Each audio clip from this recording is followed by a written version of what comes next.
This morning we're honored to have back with us our own Matt Schaefer. Matt does not need any introductions.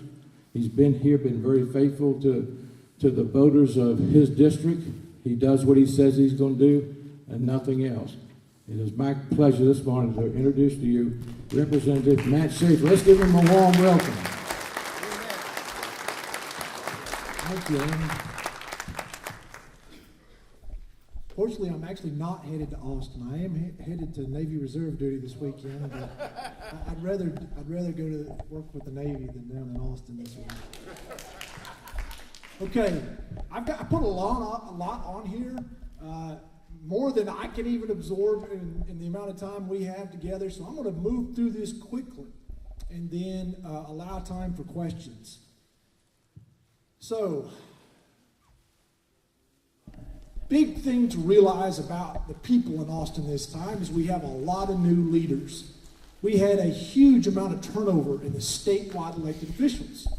So, why is that important? Well, we think they're all good conservative Republicans, but as a practical matter, they've never worked together in this new capacity before.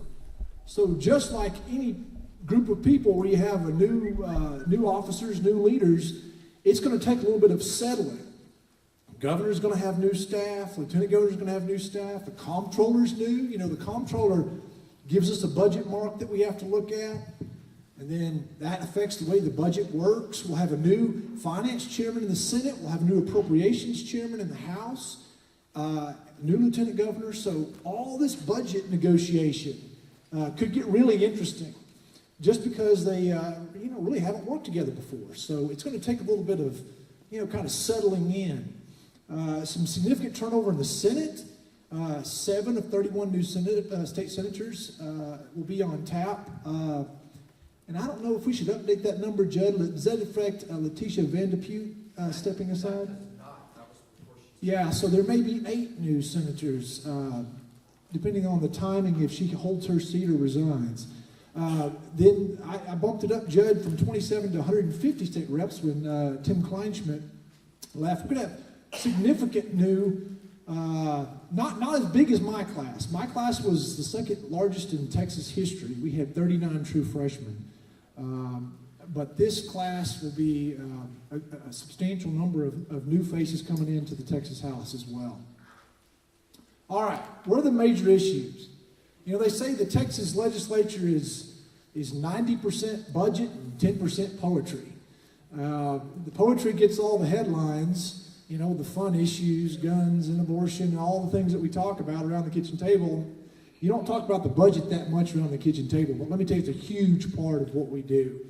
We're going to have a healthy amount of new money just because the economy in Texas has been doing better than most states. But we're going to have budget pressure again from Medicaid, from highways, education, border security. The teachers' health care system has a large deficit in it that we're going to have to find a way to fill. Education is a constitutional requirement in Texas. It's one of our constitutional duties. And so we've got to deal with that. Now, I know some of you business guys and women have been watching oil prices. I grew up, I'm old enough to remember what happened in the 80s, and we have seen significant downward pressure on oil prices. The Saudis are trying to crowd out some of the marginal producers in Texas and the United States so they can earn market share. So you have seen the price of oil drop. Well, that is good for Texas, and that's bad for Texas.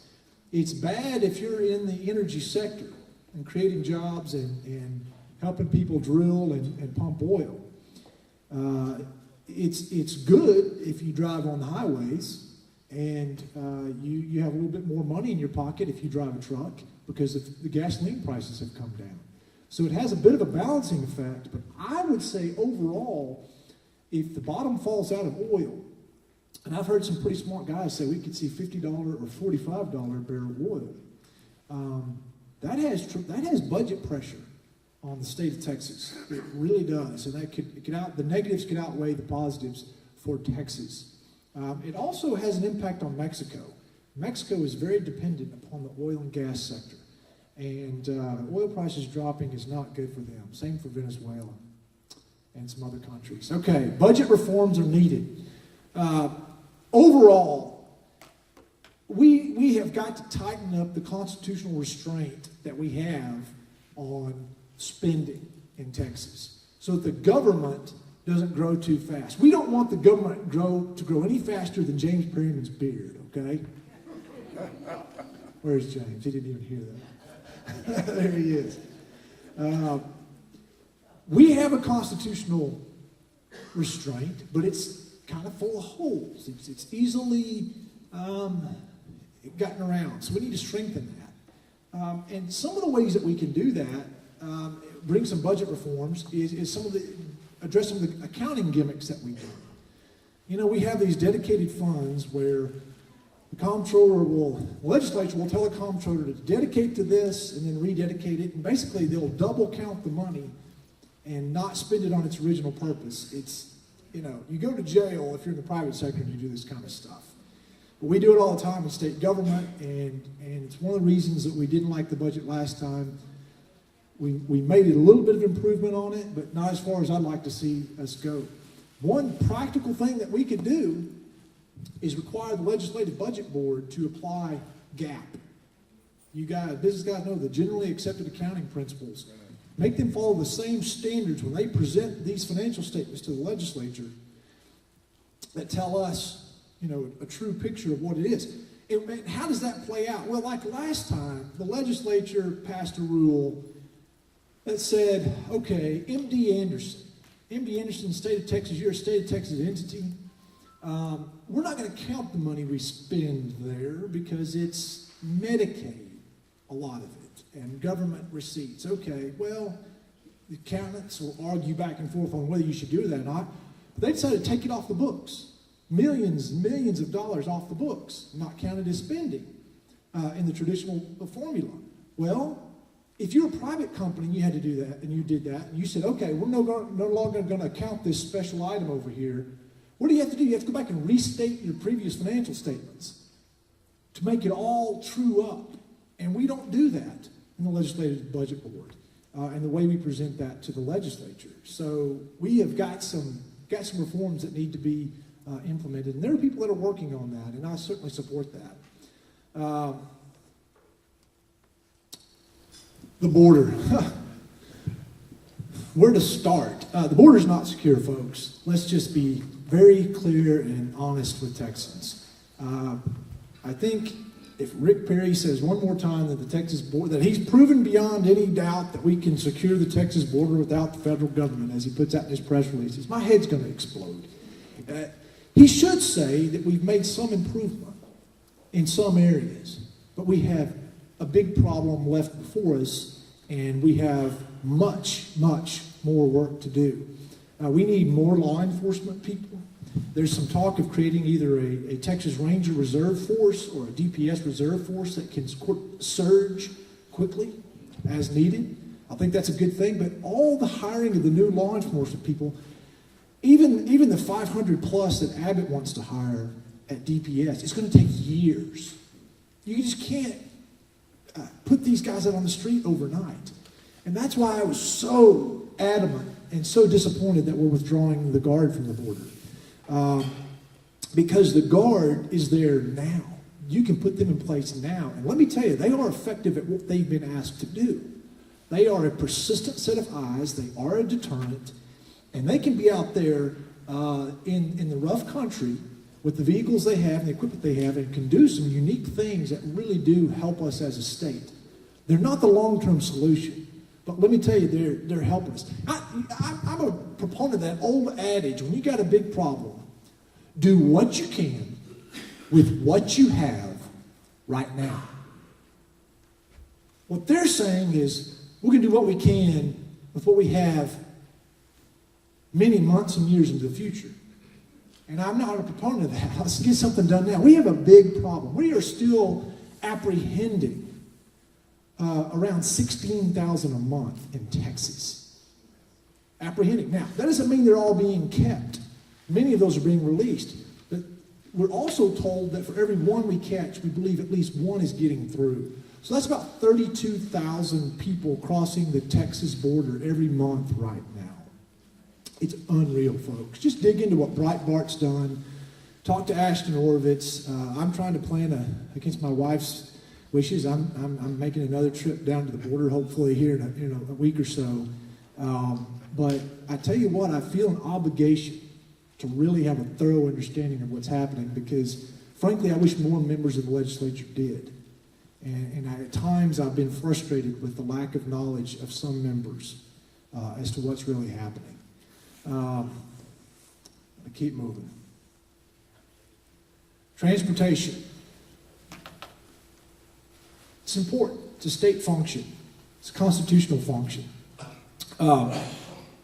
We have a funding issue in that the borrowed money is running out. There was money that was borrowed, significant amount of bond revenue, several years before I even came to the legislature, and that bond revenue is expiring at the end of next year. And so the legislature in 2015 is going to have to make a decision about being able to sort of maintain that level of funding. But what we want to do is do it on a cash basis, pay-as-you-go basis, use general revenue as we need to, but also there's a number of different funding mechanisms, and you can sit and argue about how to do it. But the thing that what I like is to take something like the fuel tax and dedicate more of that to the roads. Take something like when you purchase a vehicle, a new or used vehicle, I think that 6.25% tax that you pay, I think people would logically accept that if you dedicated that to the roads. I understand that. I don't want more toll roads. But roads are expensive and they are long-term projects. We made a bit of a improvement on the funding side with the proposition that passed. The money that was coming in from the oil and gas fields, from the oil and gas severance tax, was coming in at a faster rate than anybody anticipated several years ago. It was pouring into the rainy day fund faster than anybody anticipated. And so the mechanism we put in place and the voters accepted, not everybody agreed with it, but what it did was say, give us a chance to look at how much money is in the rainy day fund and set a healthy balance. Okay, we want it to be this. Then, anything above that, we're going to send a portion of it to the roads. And what that does is when the oil and gas sector is hot, and they're putting pressure on those roads out in the Eagle Ford Shale and in West Texas and another place, they're tearing up roads, but they're bringing in a lot of money, then some of that money can be reinvested in transportation. And then, in times when the roads, the oil and gas sector goes back down and there's not as much operations out there, that the money comes back down. But what we still have in place is a legislative decision each time to make a decision about how much money should be in the state savings account. And that's why we were able to support it. Let me tell you, it was a group of conservative, liberty-minded freshmen that played a role in that decision during the special session. And I think it wasn't perfect, but I think it overall was a responsible thing to do. Medicaid is a huge cost driver. What's the difference between the way money is spent on Medicaid and the way the money is spent on roads? Well, you can get your engineers together and say, we're going to pave 10 miles of road, it's going to cost this much, and that's what we want to do. And so we can say, okay, we'll appropriate that amount of money. Well, with Medicaid, we can't do that. What happens with Medicaid is the federal rules that we have in place tell us if somebody comes and shows up to the doctor's office and they meet the eligibility requirements and they want service, they get it. So when we go into the budget, we don't know with any certainty exactly how many people are going to use that service and how much money that's going to cost. So what do you think's been happening with all the new people coming into Texas? Illegally and otherwise. The Medicaid costs are just going up and up and up, and it's putting huge pressure. The agency that administers that, Health and Human Services, it's a huge agency. And it's up for sunset review. And I would encourage y'all to go read that report. I've read it. It's going to have a lot of good stuff in it. The ways that we can make that agency do a better job and to cut back on some things it shouldn't be doing. Public education, the eternal debate of public education. Y'all have all got it figured out, right? Everybody in here, we can go around the room and there's 10 ideas of what to do with public education. And some of you just say, just put them in private school. Yeah, I understand that. Homeschooling. Nonetheless, public schools are a constitutional requirement in the state of Texas, and until that changes, we're going to do the best we can to support good education. One of the things that is going to come up is just the implementation of the reform bill that was passed last time, which did reduce testing, and it opened up career and technology training to greater emphasis for high school students. I believe that turning a wrench can turn a life around, and I think that telling young people that the only way to succeed is to go to college is the wrong message. And they're going to college, they're getting degrees, they don't know what they're going to do with them, they have debt, and they come out and they have the equivalent of a mortgage and no house.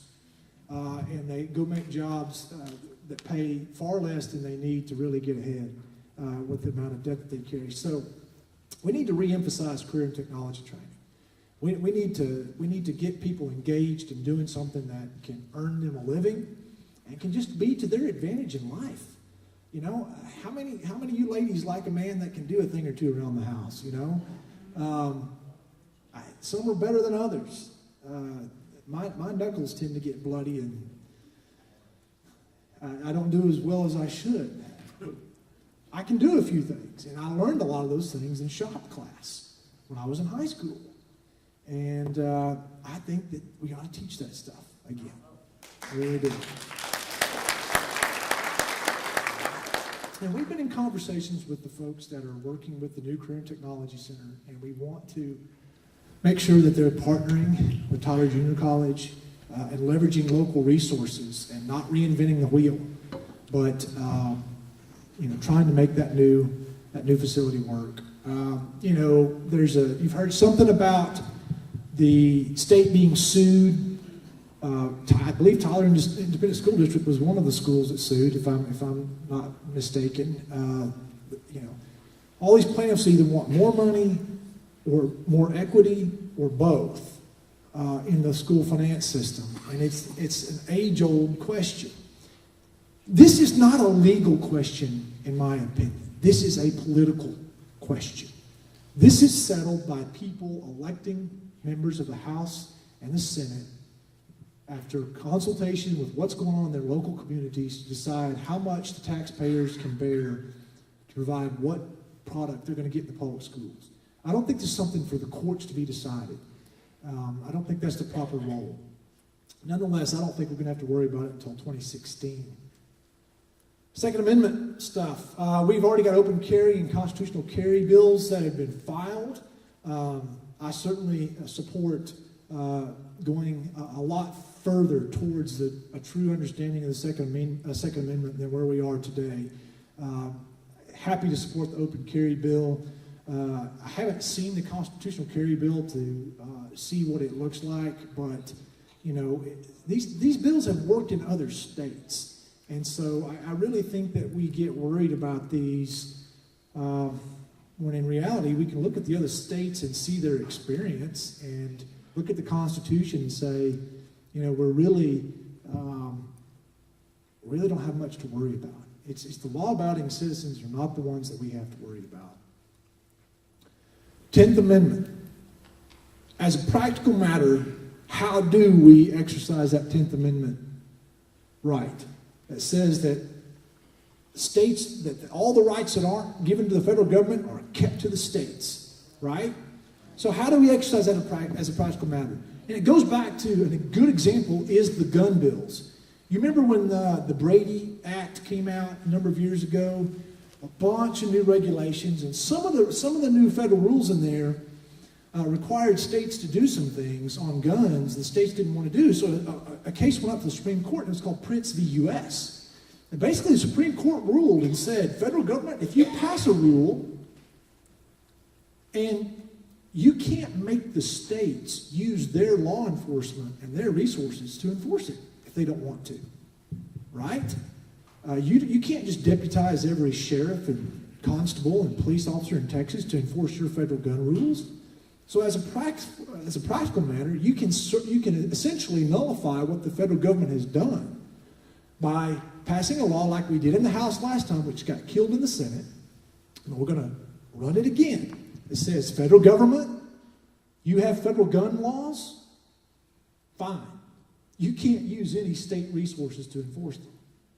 So as a practical matter, how many FBI agents are there in East Texas? How many U.S. Marshals?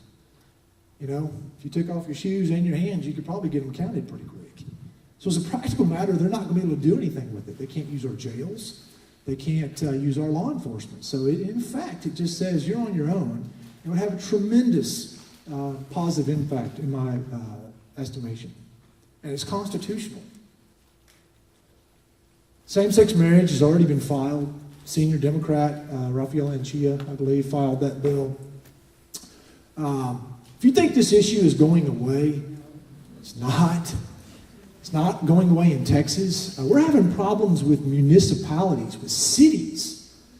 We had to sue, it wasn't me, but there were people who had to sue the city of Houston to get them to stop extending benefits to same-sex partners in contrary to Texas law. That was a recent case. This happened just a couple months ago.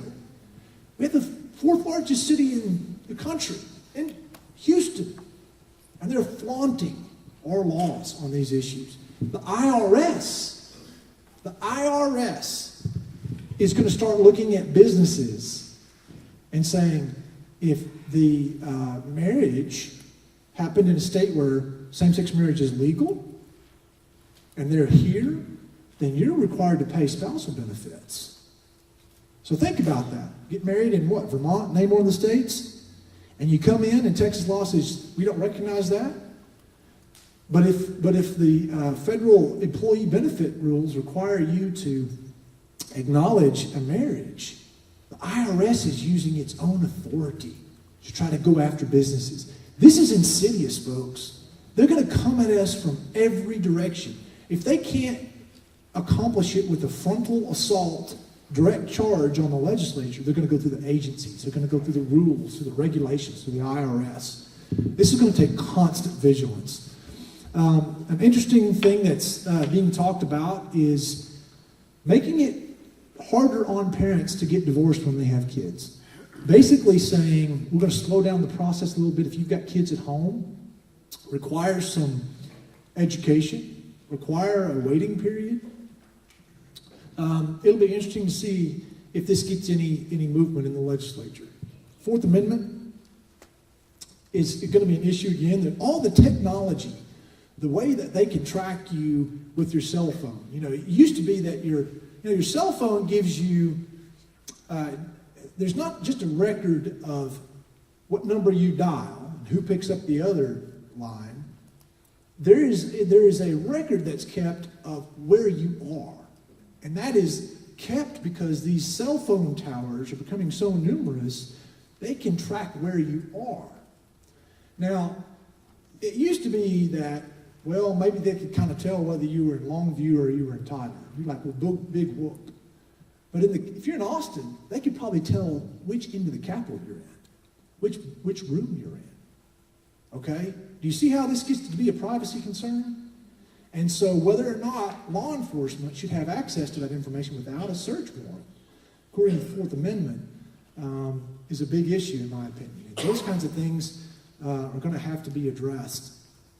Marijuana is going to come up again. I would say that the medical marijuana folks are probably getting more organized and more focused than they have been in the past.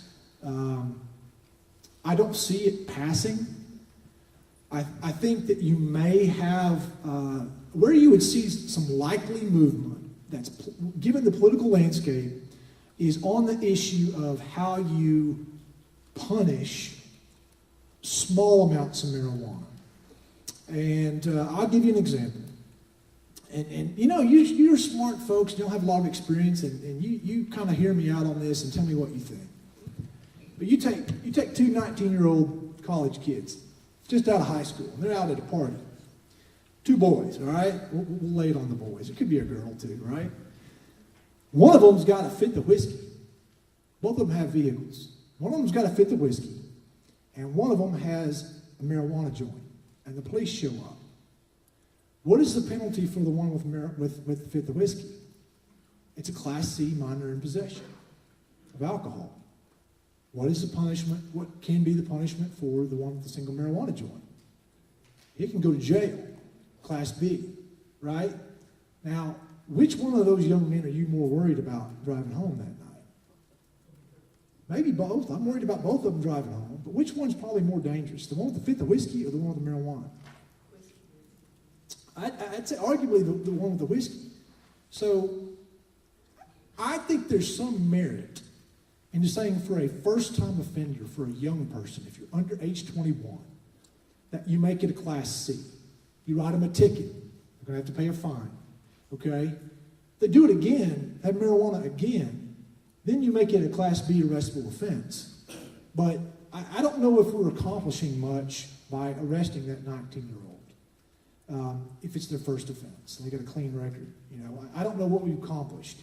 I think we could probably treat it on the same level as that minor in possession for people under age 21. That's about as far as I'm willing to go at this point, folks. Drugs are a huge problem. They destroy a lot of lives, and you can make a libertarian argument on this, but you know that argument for legalizing all drugs, I just don't know if we need more legal intoxicants than we already have. We already have a lot of them, and the more we make available, the more people are going to use them, and the more young people are going to get their hands on them. What are my priorities? Let me tell you something. Declaration of Independence, life, liberty, pursuit of happiness. Do you get liberty in the pursuit of happiness if you don't have life? And you see this image of my daughter at 32 weeks in the womb. We couldn't get her to move her hand away from her face, but she did smile while we were watching. That matters to me. That matters to me. And I think it matters to God. You know, John Quincy Adams, our 6th president, the son of our 2nd president, John Adams, he had a remarkable career as a statesman and a public servant. Had experiences nobody will ever have. Made it into the presidency. And had kind of lost touch with the average folks and didn't have a very remarkable presidency. Didn't get much done. And he kind of went home. And instead of disengaging from public life, he took his thorough understanding of the Constitution. He took his deep faith in God. And his people said, our congressman's retiring. Will you go back to Congress? It'd be like if Larry Gobert had been president and comes back to Tyler and we say, will you go to Congress? Go to the House of Representatives? So the former president goes to the House of Representatives. And John Quincy Adams, what did he do? He advocated over and over and over again in the U.S. House of Representatives, which was controlled by Southerners who wanted slavery. And John Adams would stand up and rail against slavery. And he would say, he had this famous refrain that he would repeat over and over. He would say, Mr. Speaker, I do believe that slavery is a sin in the sight of God and man. And have you ever heard of the gag rule? Where the gag rule came from? It came from John Quincy Adams' work in the U.S. House of Representatives, because the Southern folks in the House leadership passed a rule to prohibit slavery from being mentioned on the House floor. Gagging John Quincy Adams specifically. And he was an outcast in the House. An outcast. He was shunned. But you know who was watching? The newspapers and the folks back home. And they began to write him. Even though he was isolated in the House, the folks would write him from all over the country saying, keep it up. Because you know what? The women began to realize that if John Quincy Adams could be gagged over the issue of slavery, then those Southern men could gag him over the issue of women's rights, and women voting, and women having property rights. So the women began to support what he was doing. I say all that to tell you that sometimes we have to be the lone person that is saying that in the Texas House of Representatives, we ought to have somebody who's pro-life in leadership. Amen.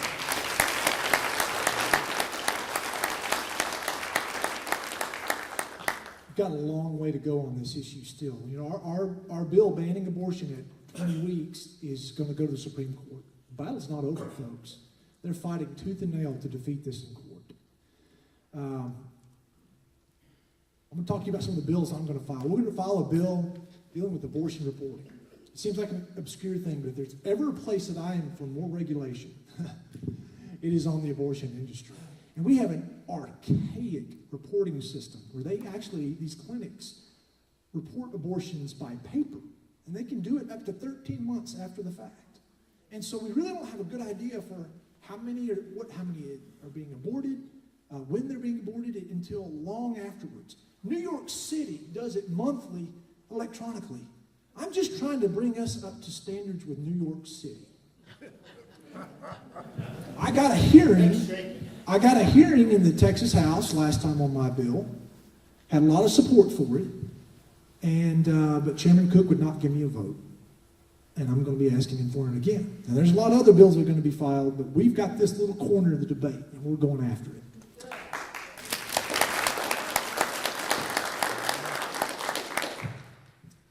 When we talk about the border and we talk about our welfare system, we have got to have some integrity in the way our public welfare system is being run. And we are working on a bill to require food stamp photo ID.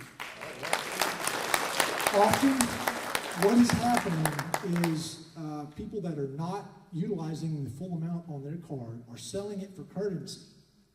Or there's something else that they want to buy, and they can't buy it with that. Maybe it's booze, maybe it's something else.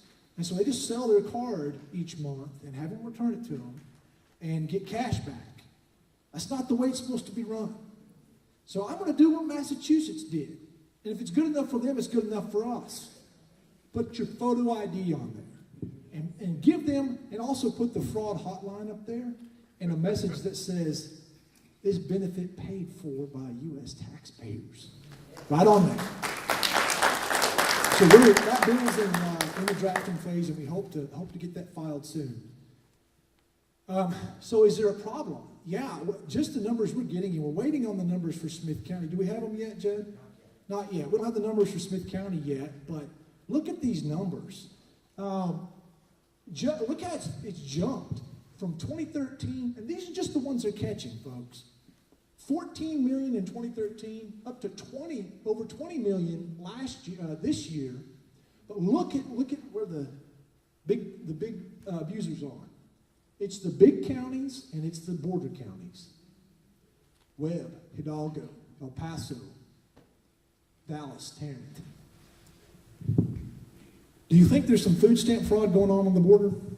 Yes. I think there's some numbers right there that prove it.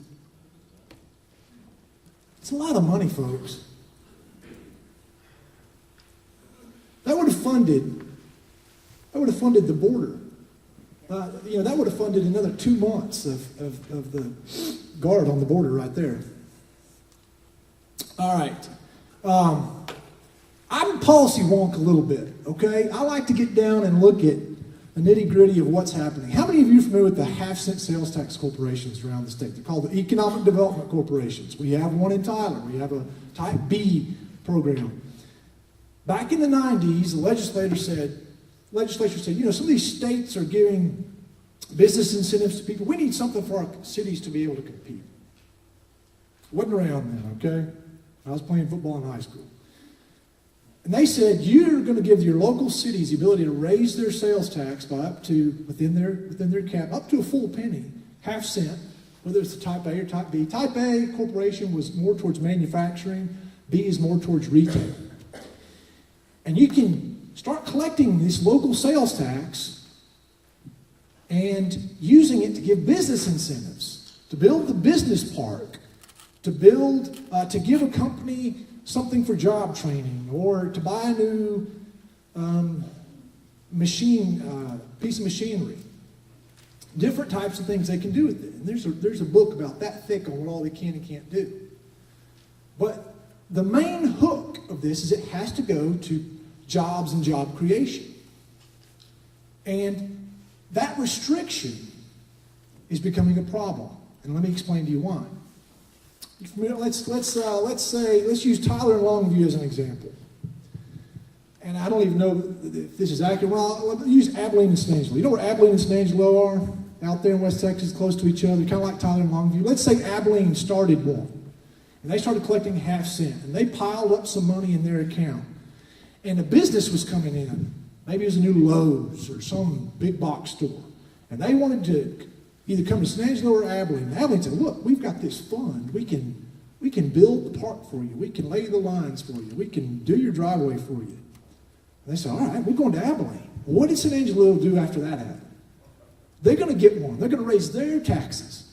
So what happened is over the years, everybody has the same lure and is fishing in the same pond.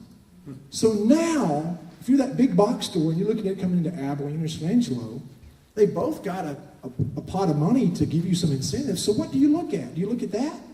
What do you look at? Their streets, their water system, their schools, their infrastructure to see whether they're going to be a good place to do business. So it's become a push. It's kind of been a wash now. So what has been happening with these funds?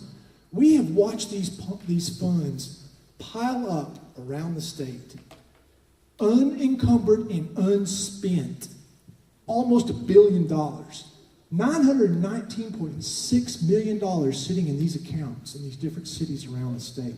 That's almost $1 billion of tax money. Now, don't you think we need to raise taxes? You see why my head just explodes when I hear somebody say we need to raise the gas tax? We need to raise taxes for roads? Heck no, we're not doing a good job of utilizing the money that's sitting around the state. So we have filed a bill that's going to say, City of Tyler, City of whatever, you can have a local election, and now you will be permitted to use that money on streets, sewer, water, infrastructure. And if you want to be able to pay down your property tax rate with that money, you could do that. You want some property tax relief? Yes. Start using sales tax to pay for some streets and water. And is it raising taxes? Nope. It's already there. Can they do away with the tax if they want to? Yep. Is it a local decision? Yep. Is it real money? Oh yeah. It's a lot of money around the state. Now you might think, well, the city of Tyler is already kind of doing that. Well, they do. They sometimes are very creative in the way they do it, and they do a pretty good job. But let me tell you, a lot of cities don't. Amarillo is sitting on millions of dollars. Do you know that Amarillo has an unemployment rate of like 3 or 4%? They've got the nuclear weapons disassembly plant there. They've got Bell Helicopter, Textron. They make the V-22 Osprey. They have phenomenal employment in Amarillo, Texas. But do they have problems with sewer and water? Yeah. But they're sitting on huge sums of money. And the Economic Development Corporation people do not like my bill. They can't stand it. But we're taking a run at it again. And it will be a local decision and a way to have better stewardship over existing sales tax dollars in the state of Texas. Second Amendment rights. Some of the problems that we've seen is the occupations code. The private security guys have said, you can't even volunteer to do private security if you've got a gun. Violation of the occupations code. So when some of our churches have come to us and said, our deacons would like to concealed carry, where our little kids are getting picked up from church or picked up from our church schools, or on Sunday morning, to have a little bit of coordination. This Sunday you've got this entrance, you've got that entrance. That violates the private security code in Texas. And so we are trying to get that changed. We've had some problems with Representative Fletcher I'll say his name. We've had some problems with Representative Fletcher, who claims to be a big gun guy, but he, in his private endeavors, is a private security company man and doesn't like my bill. But this bill simply is going to say, if you're a church, you're a private school, you're a nonprofit, and you want your own people to pull security, they have a constitutional right to do that, and they're not doing it for money. They're not running a business. They're not running the private security business. Let them do it. More freedom. Stay out of our church business. Stay out of our private school business.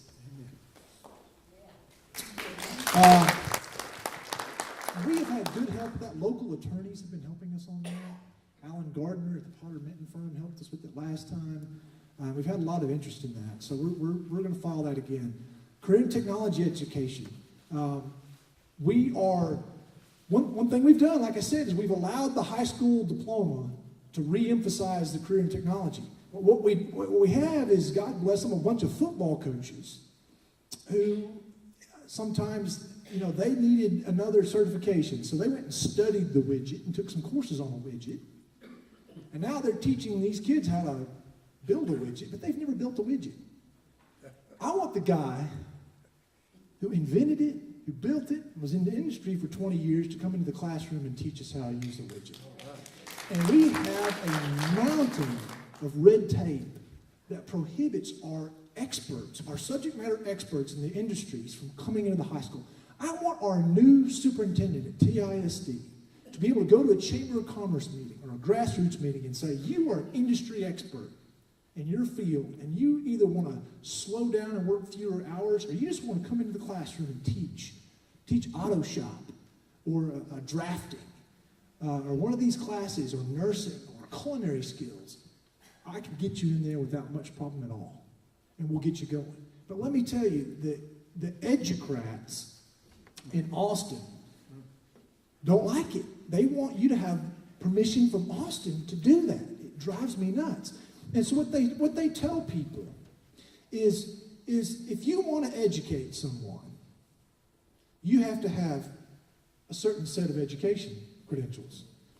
And if you don't have them, then you need to go get more education. And where do you have to go to get the education?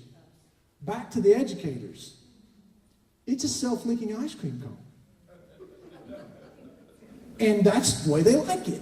And they think the only people that can do it are the ones that have permission slip from Austin. Now, can every guy who ran his own mechanic shop go teach?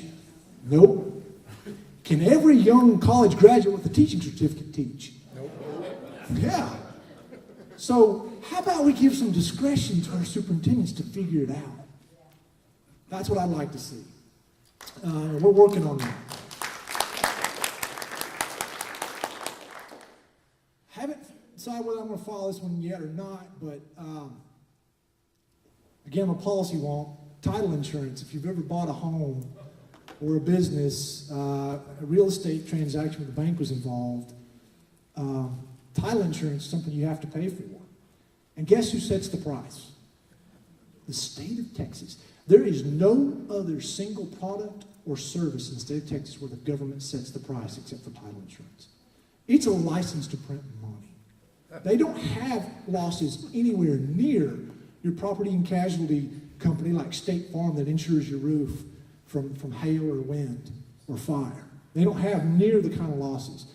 And yet we have some of the highest closing costs in the country. But let me tell you, I have been warned, threatened. You wouldn't believe on even filing the bill. It is that big. It's a multi-billion-dollar industry, and they are sitting on a gold mine. And there's only a handful of companies that have all the business. And we need to. I don't know. I get stirred up by it. I'll probably file it. I don't know. Reduce occupational licensing. We are licensing ourselves to death. And they actually now have economists that are looking at what's wrong with the labor market.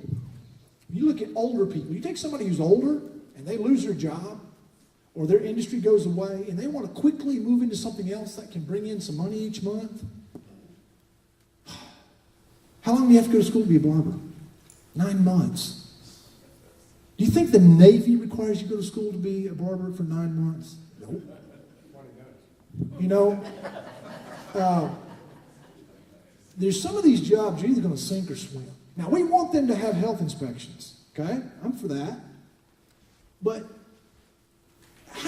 look, how many times you going to screw up a woman's hair and still be in business? Once, maybe.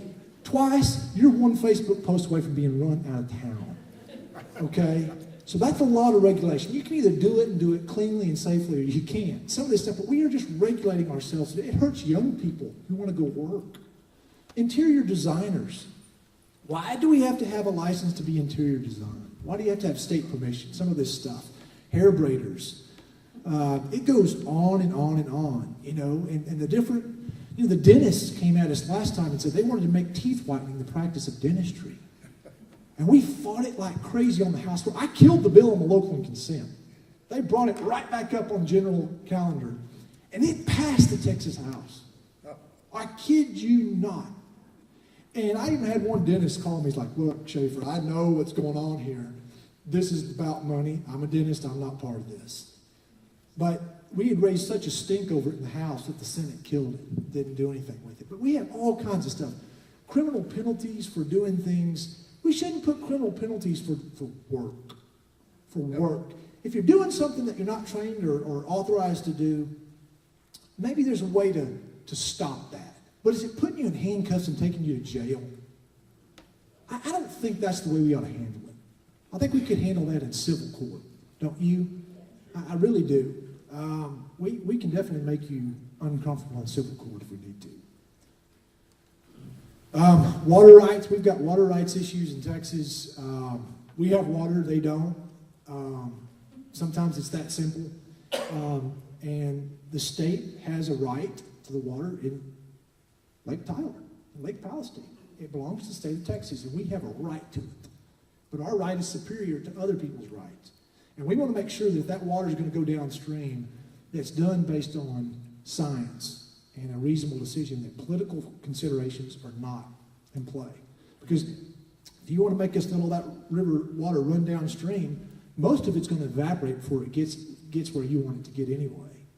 So we have some work to do to protect water rights in East Texas, and we had a bill on that last time, and we'll be looking at that again this time.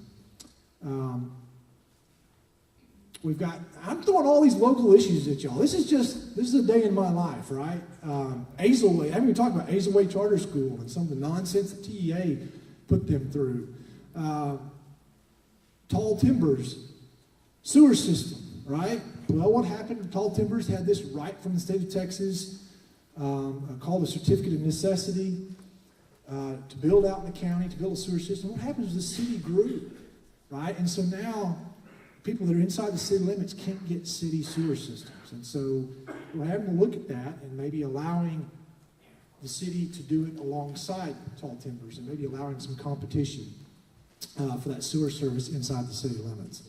Mental health issues. We've been working with local judges, law enforcement people, our local hospitals on improving the way we spend our money. We've thrown a lot of money at it, folks. A lot of money. We put about $250 million additional dollars towards it last time. It's a lot of money. We've added some new acute care beds out at UT Health Northeast, but we've got to find a way to work some kinks out of the system. We're not there yet, and it is a problem, but it's something that I've worked. Deputy Chief Little over there. I've talked to others, Gary Swindle, and the leadership of our local hospitals, to make sure everybody's working together to do what's right for the people that are in crisis. Some questions? Okay, give us a second selection. I'm going to take my jacket off. I'm letting a lot of hot air. While they're collecting questions, I'll ask you one that's very important. Any ideas for a name for Baby Schaefer? My mother's name is Elaine, and my mother-in-law's name is Jelaine. They're constantly pestering us about the name, and so we say, her name is Elaine Jelaine Schaefer.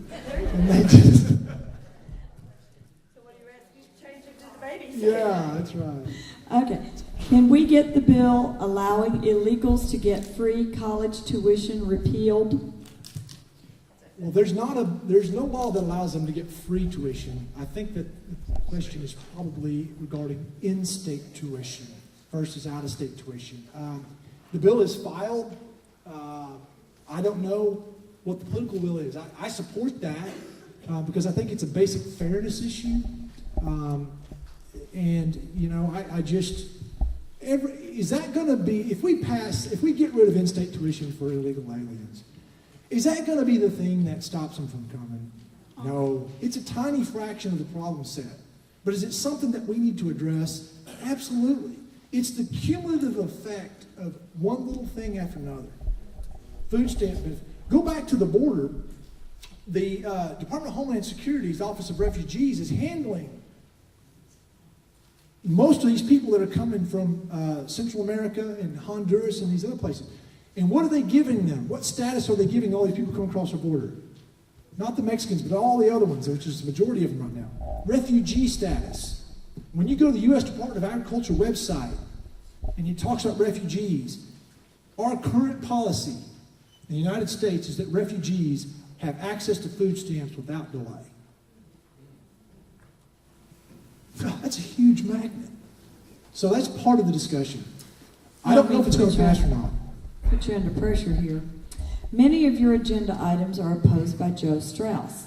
Is there any hope of demoting him in the new legislature? There's lots of hope. Is there change? Will there be change or not is yet to be seen. I've been steadfast in my support for Scott Turner because of who Scott Turner is, because of the kind of man he is, his faith, his conservative beliefs, and not that Scott Turner would allow us to jam conservative legislation through the legislature. I don't think that's the way any speaker should operate. I think the minority always has to have a voice. And we ought to let the minority, all the Democrats say, bring us all your big bills that you care about, and we'll take a vote on them. And vote them down. But we'll give you your light of day. But what we've seen is that at times the important conservative reform bills are not seeing the light of day in the Texas House. And when you have as many Republicans as we have, I think you can figure out really quick why that is. So the answer is it's in God's hands. I know what I'm going to do. And I can't speak for the other members, but that's what I'm going to do. I'm going to vote for Scott Turner.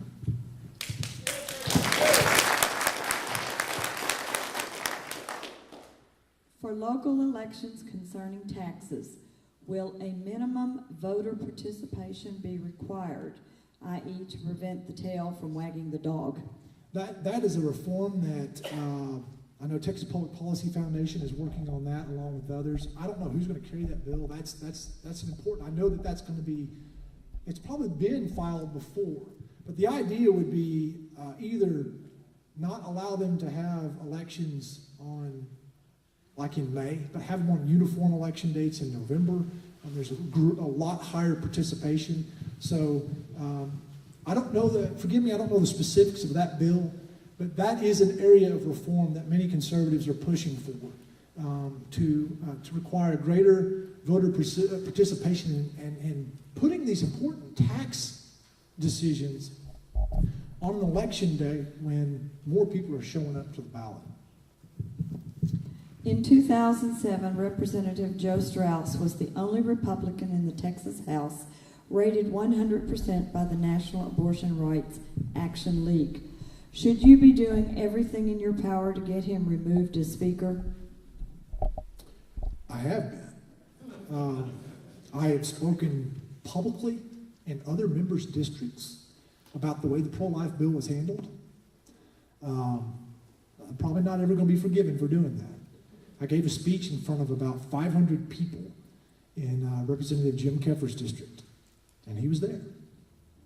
And I told them what happened to the pro-life bill, that, I believe that the pro-life bill was not handled the way it should have been. There was opposition to it from Republican leadership, and that was demonstrated. And so, I supported Brian Hughes when he was running. I supported David Simpson when he was running, and I'm supporting Scott Turner when he's running. And let me jump back to this. Some people really struggle with this decision. But I find it freeing to say my piece on that and to just lay it out there and just talk about it and just tell people why I'm making that decision, because then I don't feel muted.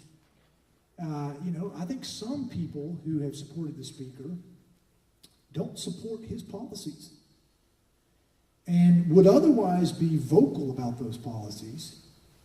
But once you join the team, you kind of have to button your lips a little bit sometimes. And I got a big mouth and I don't want to button my lips. What are the chances of downsizing and reining in the Texas Department of Transportation? The downsizing, I think it's, I've watched this over the years, how much of it you privatize, turning it over. You look at the Florida model, what's happening in Florida. Florida has privatized a significant portion of the Department of Transportation operation. I don't know what the chances are. They're not up for sunset review this time, and so I would say this time, the chances aren't good. That usually happens in a year when TxDOT is up for sunset review, and so I doubt it happens this time. Although we have a chance to make some reforms, but I don't know that there'll be significant movement this time. When are they up for sunset review again? I don't know the answer to that. There's a cycle, and every agency has a future. It's a schedule. We could look it up. Will you support HB 195 for constitutional carry? I haven't seen the bill. I support the principle of constitutional carry. When people talk about constitutional carry, they have, I think they have different understanding of it. Am I going to tell Tyler Independent School District that they can't prohibit a teacher from taking a gun into the classroom who has no training? I'm not going to tell TxDOT that, okay? So when you say constitutional carry, does that mean that anybody can carry a gun anywhere at any time just because you're a citizen? No, I don't think that's what we're talking about. The idea of constitutional carry, as I understand it, is that the government doesn't have the right to make you pay a fee or take a class to carry a gun. And I think that has some merit to it. So I want to see that bill. I think that maybe the one that Jonathan Stickland has filed as a good friend of mine. So the devil's in the details. I support the principle. I think you've got to make sure that you give a school district the ability and private businesses the ability to say, we can have some reasonableness to this. But the bottom line is we're a long way from the Second Amendment right now. We've got some things in place that just aren't square with the other thing about the constitutional carry is I don't know that it's politically possible this time. I think open carry is politically possible. Constitutional carry may be possible. I don't know. But we got some challenges in House leadership, I think, on that issue. How likely is it that Scott Turner will be elected Speaker? I don't know. I don't know. I think it's an uphill battle.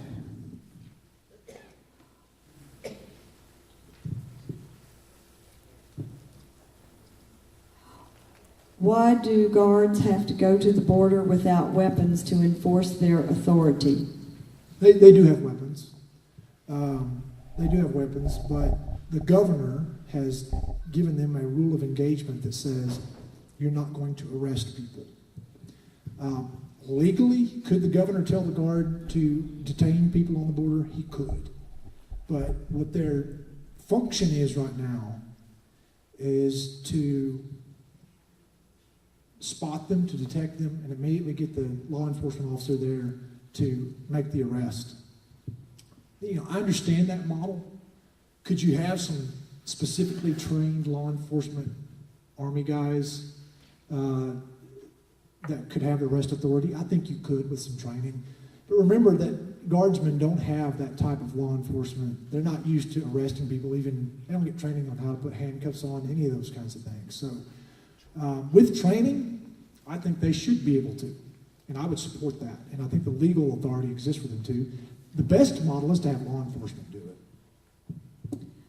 I'm sorry, I can't pronounce this man's name right. Did Representative Capriglione, please tell me how Capriglione. Thank you. Decide to support Straus after receiving a large contribution from him? If so, should he invest in body armor, or can he be recalled by his constituents who want no part of Straus? Well, I'm not sure I like the spirit of that question. I know Gio's a friend. There was a myth that a lot of people have been hearing that these guys took $21,000 from Joe Straus. They did not. There was a $21,000 mailer that went out to multiple districts, and it was divided among lots of different members, so it came out to like 800 and something bucks as an in-kind contribution. It wasn't even a cash contribution to their district, so it's an insignificant contribution. Gio did not support Joe Straus because of money. I know Gio well enough to say that's not the reason that he's supporting Joe Straus. As to why he is supporting Joe, I'll let him answer that. But I can say categorically it's not because of money. He's not motivated that way. Each of us has to answer to our own constituents as to the decisions we make. What are your expectations with regard to Ken Paxton's legal issues? Straus update, i.e. potential of him getting replaced, please. I read every question. Ken Paxton, I believe his legal issues are insignificant. They involved an expired registration. He can speak to them more than I can. I have looked into it for my own self, and I think it's insignificant. I think that the district attorney where he lives has looked into it and said there's nothing here. I think what you have the potential for is a Travis County district attorney cooking something up. And we've seen that with Tom DeLay. Do you know that Tom DeLay was exonerated completely? And I think that Governor Perry is going to be exonerated completely. And so, you know, I love Ken Paxton. He is a man of integrity, and I fully believe he's never committed a crime. And I think this is all a much ado about nothing. Do you still oppose spending local property taxes to pay for toll roads? Yes.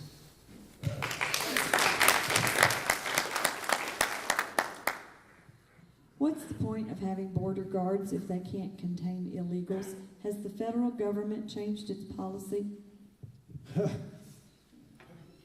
That's the frustration. I have a friend who's a game warden who expressed some great frustration.